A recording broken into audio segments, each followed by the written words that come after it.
Lynn is joining us, and I am so happy about this particular conversation, Lynn, because that digital wellness and the importance of being balanced. We talked at the beginning about this organization that's near and dear to my heart that helped me personally and professionally, especially during the pandemic, called Same Here. If you don't know about Same Here, they are based out in New York and they are an incredible organization, really focused on mental health, digital wellness. And so to have this as a focus, Lynn, I am so happy that we have this opportunity to really highlight what this looks like in a school community. So thank you for joining us. Excellent. Well, thank you for having me. I'm thrilled.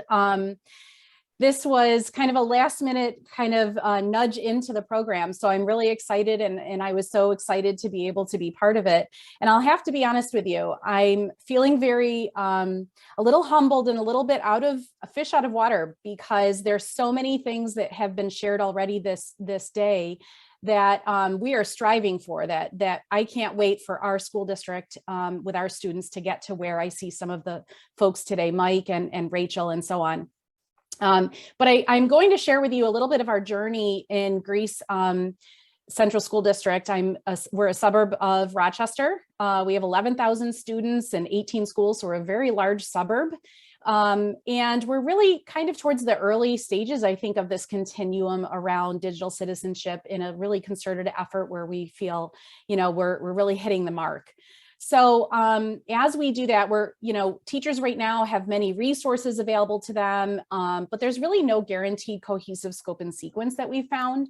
And, that many schools and districts have experienced in the last couple of years, probably a change in the way in which our students are experiencing digital wellness.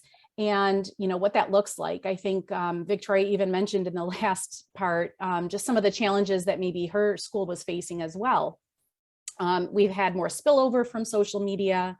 Students are trying to get back to a structure and boundaries and so on.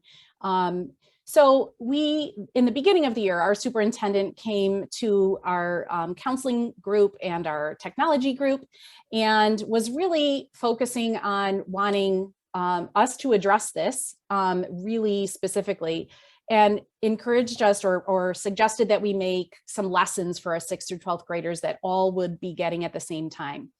So it was a large task to take on in a very short amount of time, but we did that.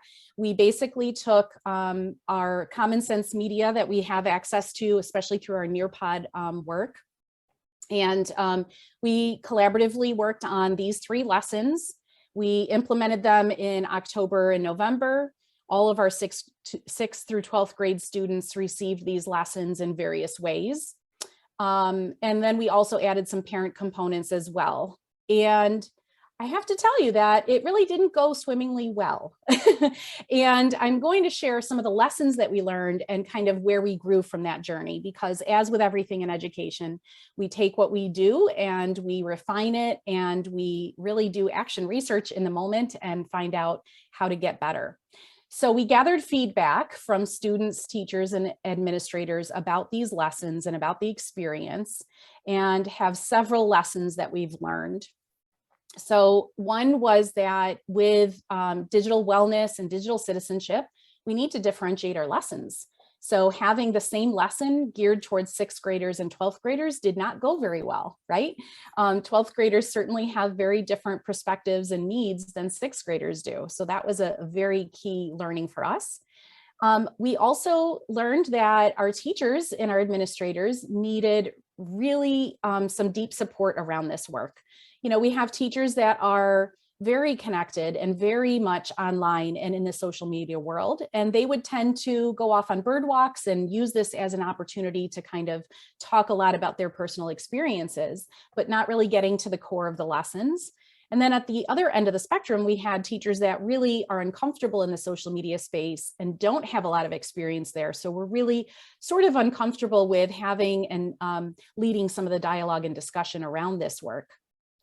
And so we also found that our administrators often come at this topic from a consequence and punitive, reactive type of stance. And so we have a lot of work to do there in terms of mindset and in terms of making this a positive experience all around. And then we found, our parents really need support. I'm a parent. I have two 13 and 16-year-old boys. So I'm living it at home. I've been working in this realm around digital citizenship for quite some time, thinking a lot about wellness. And even I struggle. Even I think, what do I do in this situation? As parents right now, we don't really have a playbook for this. And we can't necessarily turn to our parents and say, what did you do when I was in this situation? Because they had a very different parenting experience than what we do. So really, we found that that's definitely an ongoing piece that we need to address. And of course, student voice, which was shared so much today as well.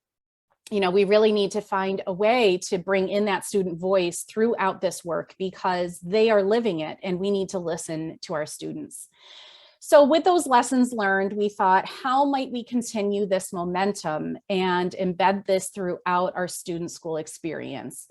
And so certainly social emotional learning is really a major focus right now across the country, as it should be. And so we are finding that making that direct connection between digital wellness and social emotional learning is really our doorway. As a district, we've also added several other TOSA roles, teachers on special assignment. And so some of those are specifically working around SEL, and we're partnering with them to move forward in this way. So wherever you can do that, whether it's your counselors, your librarians, or, if you're able to have these types of teacher on special assignment roles, really working with them in this realm is really important. So we have, focused on these SEL skills, but we really were still looking for how do we build this into a scope and sequence with all those lessons we just learned. So we've come across a program called Win at Social, and it is from the Social Institute. And what we're so excited about with this partnership is the positive approach. It's geared towards students in grades 4 through 12. And I'm just going to share a short video with you because I think it just gives the best taste of what the positive approach is.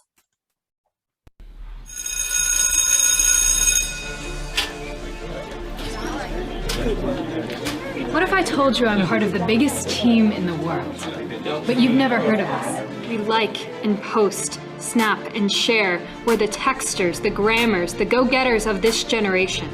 Our team doesn't win through points and touchdowns. Our field is our phone, and we win by using it for good. What if I told you our devices are our voices, and we use them to do great things, to spark movements, to follow role models, to share our strengths? Parents call it social media. We call it being social. Hey.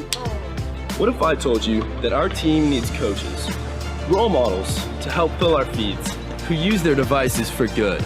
Friends, parents, teachers, leaders, show us your best moves. Everyone tells us the don'ts. Don't post this, don't share that. Teach us the do's, how to deal with bullying, who to friend and who to block, when to put our phones away. Help us play our A game. What if I asked you to join our team? Because you can. You have the power to control your device instead of letting it control you. You too can turn it on and turn it up to spread good over hate, to download so you can uplift, to cyberback those who are cyberbullied, to strengthen your reputation, to represent something bigger than you. To change our world for the better. One post, one snap, one text at a time. We are the biggest team in the world. And we're only growing. Are you with us?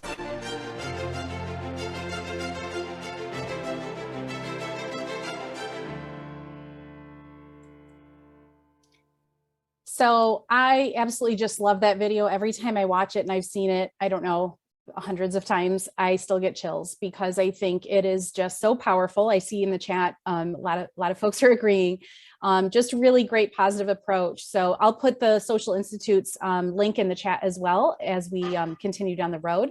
But I wanted to also bring us to, because it's not really about a program. And I think that that is an important piece of this. It's really about intentionally making these connections.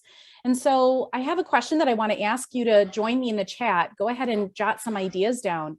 What are some unique SEL challenges that technology presents for our kids, especially now after, our 3 years of interrupted learning and all sorts of different arrangements.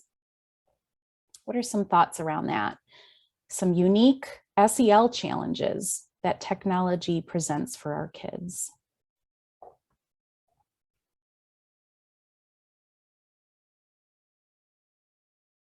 Balance.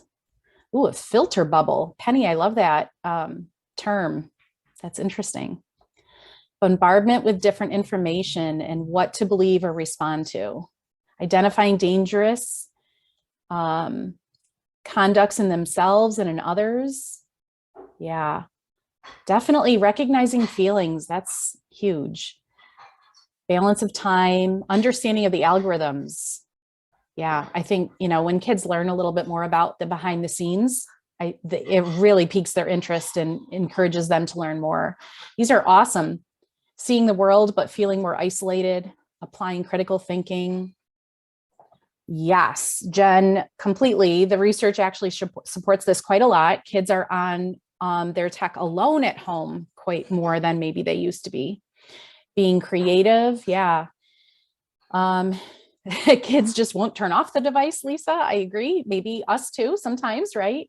It's a challenge, but those algorithms, knowing why they are geared that way is important. Understanding how others feel. Great. These are awesome. Keep them coming. I'm going to move into the next piece. So when we think about this question and we think about those 5 CASEL competencies, as I presented earlier, what we're starting to do now is taking that CASEL competency and thinking about what is that connection with technology that we need to focus on? What are the challenges and what are the ways we can support our kids directly with that?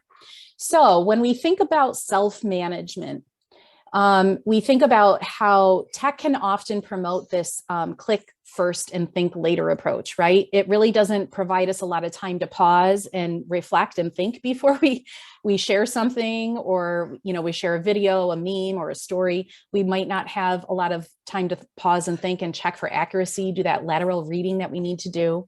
And then also the challenge is that finding balance that many of you mentioned in the chat, the balance of online and offline, but the balance of creating and consuming and communicating on all of that. So when we think about support, we need to ask our students, how are you thoughtful about what you click on and comment on and share? And how does your time on social media or gaming or on your phone help you accomplish your goals? That's a really big piece here. In terms of self-awareness, we think about the challenge of feelings of isolation, the feelings of comparison. Social comparison is huge, while kids are looking and scrolling, and the research also supports this, especially with our teen girls. And looking at, all these airbrushed perfect images and really thinking about that. And then just the overstimulation, right? I mean, there's times when I have to really consciously tell myself to put this down because it's making me feel a certain way. And so asking that question, how do you feel when you use social media or play games or spend time on your phone instead of other activities? Notice that none of this has to be negative, but we do have to get our students to a place where they can be self-aware about how we feel, how this makes us feel. And then in terms of responsible decision-making, the choices are endless, right? It's 24/7, scrolling never ends, but things are not always age appropriate also. And there's not really a good warning system, in TV land, we used to have, and we still do, right? In the top corner of that screen, it says, TV 14. Even our games and our videos do that, but really pages on the internet don't. So we really need to help our students think about responsible decision-making and just knowing what content is not necessarily geared towards them. But also identify the new way of socializing, right? So when we think about what it said in the video, this is how students socialize now. They don't think of that as a separate place. They don't think about their digital socializing and offline socializing. It's all socializing to them. So really asking, how do you make caring and constructive choices while exploring and interacting with others online is really just super big here with responsible decision-making. And then in terms of relationship skills, right? That constant feeling of being connected. I know for myself today, I was really excited that you encouraged us to take that nature walk and take a little brain break because I didn't want to miss anything. So it was hard. But that feeling is a real feeling that we've got to think about just with your relationships and not wanting to miss out on other people and what they're doing. And that social feedback is big, right? Kids are constantly performing for others on social media, and their identity development is highly subjected to other people's feedback. So whether it's in the comments or how many followers and likes they have, that feedback can be really, really hard to manage. So asking the question, how do you establish and maintain healthy and supportive relationships in your digital world and in your world in general, right? But specifically there. And then finally, in our fifth CASEL competency is the idea of social awareness. And this is, I think, the civic piece, right? So understanding who a keyboard warrior is, which is a person who makes abusive or aggressive posts on the internet, typically someone who might conceal their identity, and like understanding that that happens. And understanding that there is a big challenge around hate speech and social issues, especially right now. Remembering that there are people on the other side of this exchange and trying to focus on being empathetic and imagining how different perspectives are reacting and different consequences are affecting different people. And the support would look like, how do you positively contribute and consider others' perspectives online? So we end with Common Sense Media starting to look at this as well, SEL in the digital life. And then I'm leaving you with this question: how might we help develop a generation that should not only thrive in the digital world, but also actively work towards building a better one? Thank you so much for including me today. It was really awesome. And I'll put some things in the chat so we can have those links. Thanks again.